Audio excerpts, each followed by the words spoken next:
Good morning. My name is Morgan Curtis, and for my research topic, I have decided to study how the different difficulty levels of video games may influence memory and its efficiency. There are several reasons why I chose this particular topic. I knew I wanted to work on a topic related to psychology, which is the study of the brain and human behavior. This led me to focusing on memory. Another reason is that over 50% of households in the United States own at least one video game console, making this topic relevant to many families. Also, I have a 12-year-old brother that frequently plays video games, and he inspired me to learn more about how the effects of video games have on people.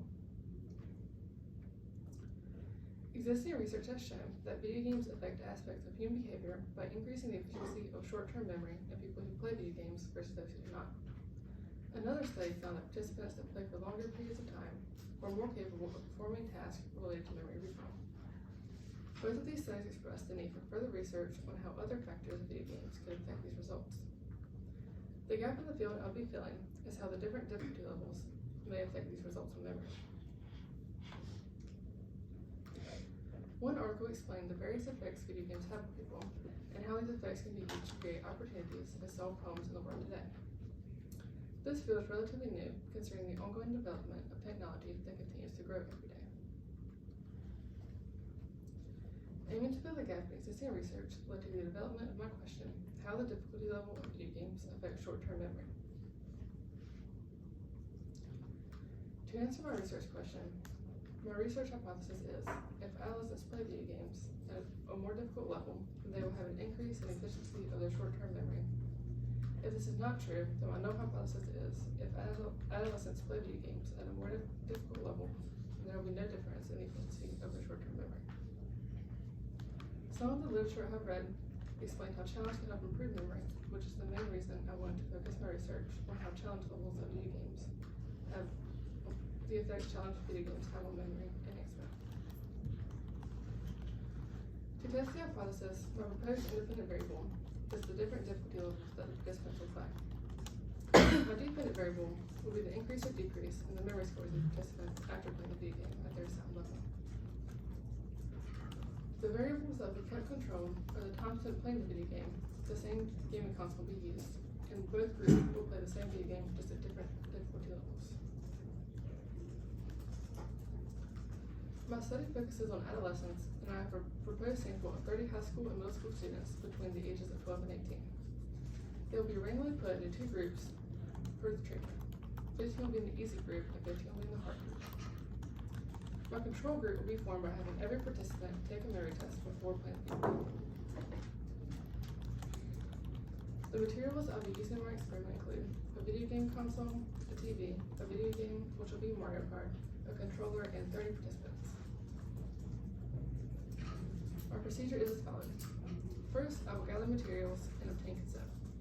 Next, I will assign each participant a number, and then randomly select which treatment will be placed in.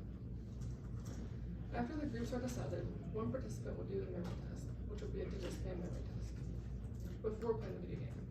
Then that participant will play the video game at their assigned difficulty level for 10 minutes. After the participant has played the video game, they will do the memory test again for me to observe the results. Then I will repeat the process with the remaining participants. Finally, I will collect the results and conduct statistical analysis. This procedure will produce the needed data to answer my research question because it has a similar methods to a study by Blacker et al. In Blacker's study, they measured the effects of action video games on visual working memory. This study tests similar variables to my own study, so I decided to develop my procedure based off of theirs. This study tests similar. Another study by Garcia et al. Focused on the middle school students and how their memory was affected by technology use. Garcia's study uses a similar age group, and the testing sample is I will use. This proves that the effects are not exclusive to adults, but can also be extended to adolescents. They also collected the data using a DigiSpan memory test, which will be the same one I used in my own study. Also, in a study by Costello et al., they compared people who play video games and people who do not play video games to analyze the effects they have on visual memory. I took this into consideration when creating my control group. In the study, I will draw conclusions on how playing video games at different challenge levels will increase or decrease the memory scores of the participants. To record my raw data, I will keep track of the participants and their scores in a spreadsheet using my laptop. My inferences will be based on the variance of memory scores after playing the game compared to the initial scores of the participants. I will analyze my results using a t-test because my experiment compares two groups using numeric data and evaluates how the groups differ from each other.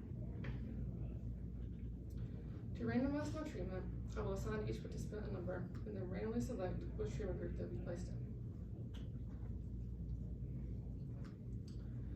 To organize the results, my table will include the memory scores of the participants before and after playing the video game, as well as the difference between them.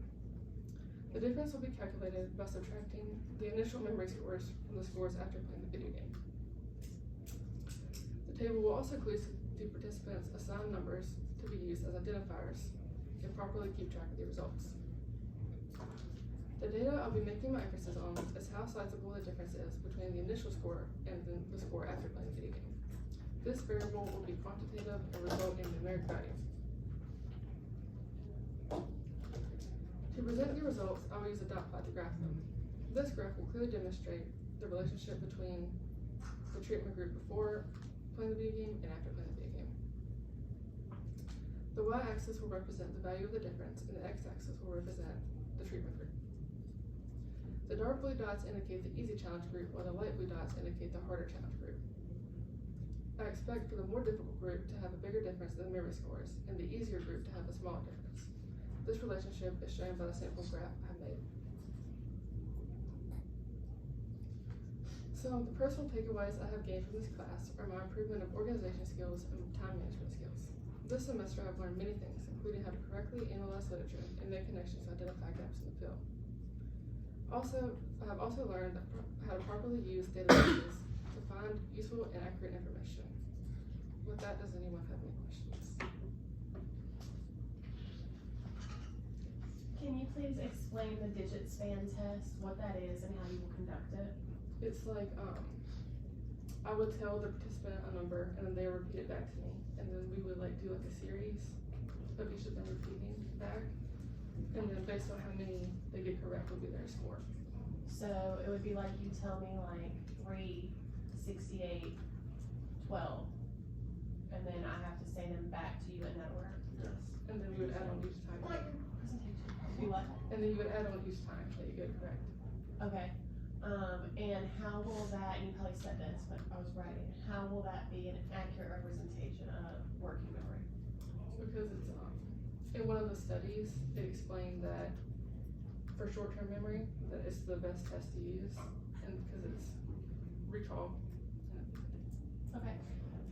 And you're doing this like right after they play the video games. Have you read anything about like if it is like an instant thing like that, or if it takes time, or like if playing video games longer?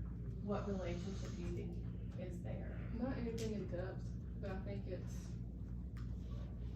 I've seen things that are longer and I've seen things that are shorter, but I would have focused more on the shorter because I feel like too. Well, with the scope of our study, that makes sense. And what is it you think, and you might not have read anything about this yet, but what is it you think about the video games that may influence I think it's brains like work better like this? the visuals and like having to like focus and like do the tasks that the game wants you to do.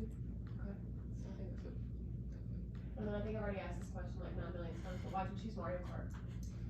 Because it's like easy to change the levels. Cause you can do like the 100cc or like the 200cc. Okay. Whatever it is. Did you consider any other games like Tetris or I'm trying to think of other games like that that would be super easy, but I'm blanking. What would you think of? Because like my old self, I think Tetris. I mean, yeah, most arcade games where you can just choose the difficulty, games like that, that's what I think. Yeah. Okay.